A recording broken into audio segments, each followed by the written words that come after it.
Let's do a video focusing on Act 8 Mini Crucible Chapter 2. This is the Bahamet fight, but of course first you've got to do the quest leading up.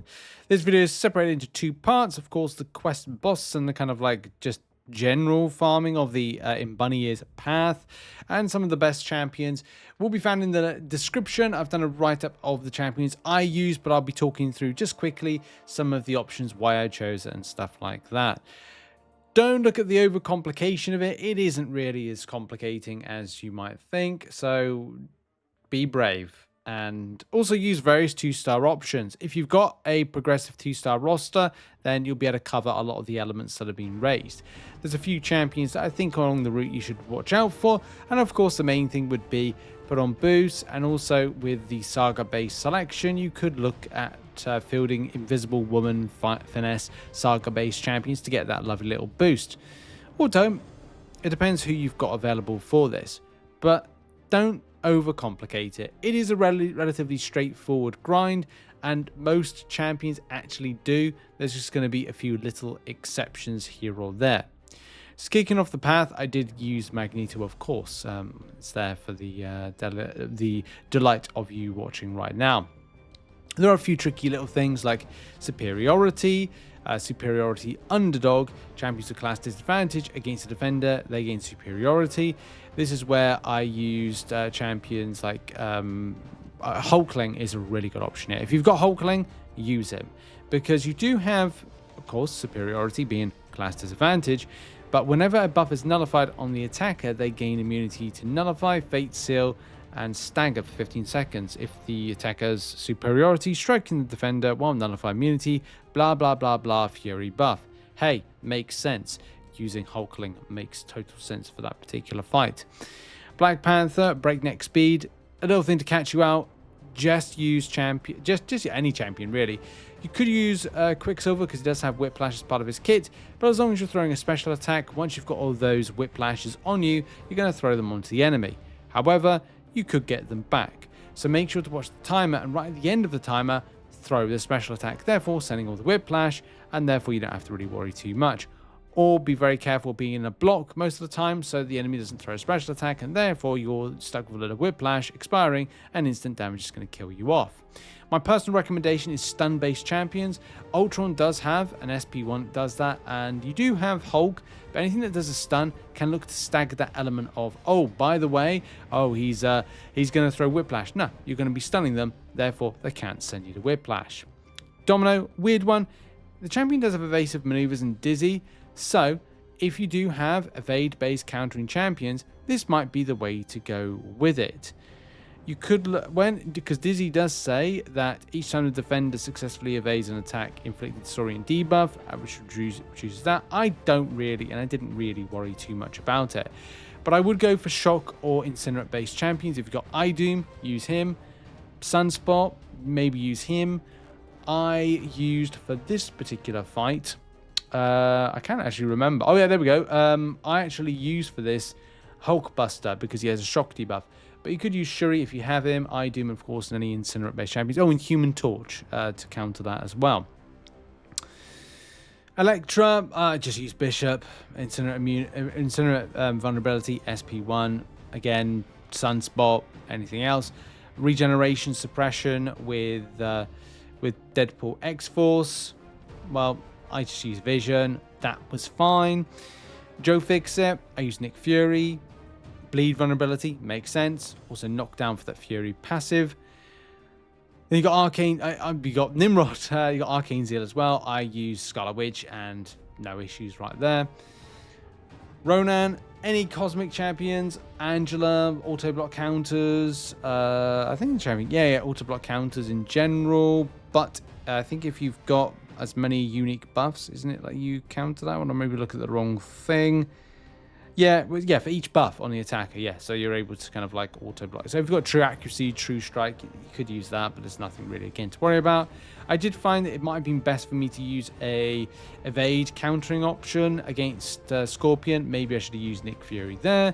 A bleed immune option is advisable for Morningstar, just in case. Photon, very good here, by the way. Against Masacre, heavy attack with just heavy attack rotations. I used Colossus, but anything that's got something that's part of his kit. Maybe actually a passive parry of some description might be quite good to kind of bypass cleanse passive. Maybe, but not really necessary. Peni Parker, Venom, or a auto block based counter, or suppression of. Actually, it's got to be like a cosmic champion because of pumping iron. The more buffs you have, the better. So Venom there, or any kind of highly buffed cosmic champion like King Groot. Sersei, any strong mystic. I used Wiccan, but use any mystic you find that's going to be relatively good for this one. And finally, against Kitty Pryde, I used Peni Parker because she is incinerate immune, but also has got heal block, but actually that's not necessary. But Peni Parker was the better option here, and I found that she was just ideal. Any type of tech champion would probably do this relatively easily, but again, it's just who you've got. Now, that with that all that done, and the options that I recommended, and a footage that you've seen, and right up in the description, let's now move on to the boss. So just quickly talking about my favorite team, I felt this actually was ideal.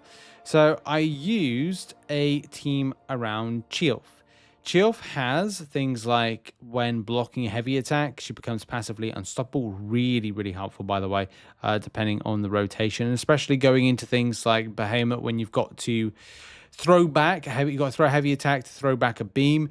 It can be very helpful for that unstoppable, but also the other types of elements like extra cleanse passives, because there's going to be painful debuffs thrown at you. That kind of makes sense.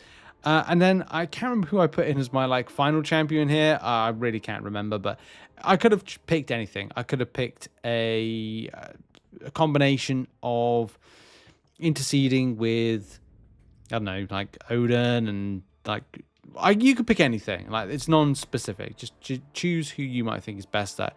This fight was a one-shot. I'm not giving you the full fight because it was long and boring, but I just want to break it down to the key steps, which I think are going to be important to you. So with the fight in general, every 8 seconds, Bahamet gets a volatility charge. This will be the thing that's cycling in the top right-hand corner. You can see we just picked up a volatility.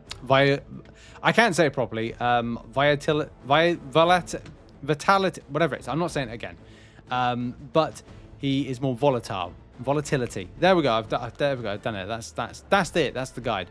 No, how to say volatility. No, you get the volatility, and after the SP1, he'll throw an attack. It'll be like a beam, and then what you've got to do is you've got to throw a special attack into the blast to remove the armor, which you might see an example pop up in a moment. Yep, there's the beam, and you've got to throw a special attack into it, which I think we did, or I threw a heavy attack. One of the two. This is where the unstoppable element of Cheelth comes in. That's very, very handy, and you kind of do that when his health gets to 80%, which you can see he dropped in. For the second phase of this, every 8 seconds, same thing, volatility.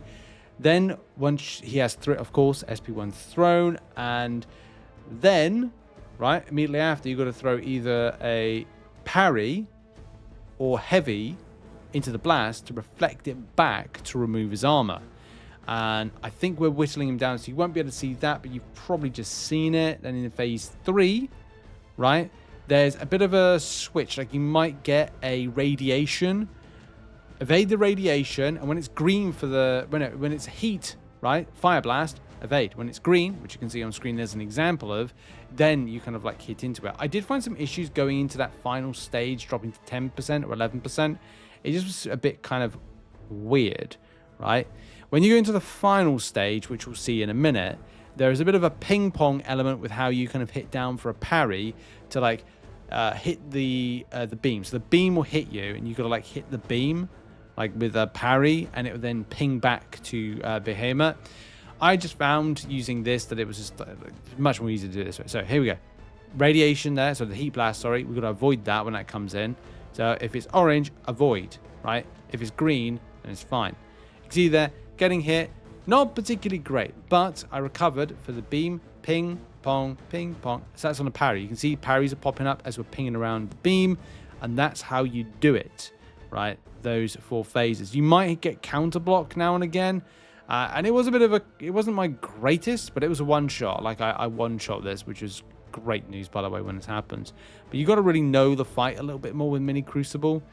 But you can do it. Like, you will be able to do it absolutely fine. I believe in you. I believe in you. I put a link in the description to a infographic. It's the one that I've used in the past. This is done by a really decent, talented player in the community called Enigma. So the explanations are top notch. And so go and check that out if you want a more visual element. You just don't want to see something like this. But yeah, written. Love it, by the way, what he's produced. For context, it looks like this.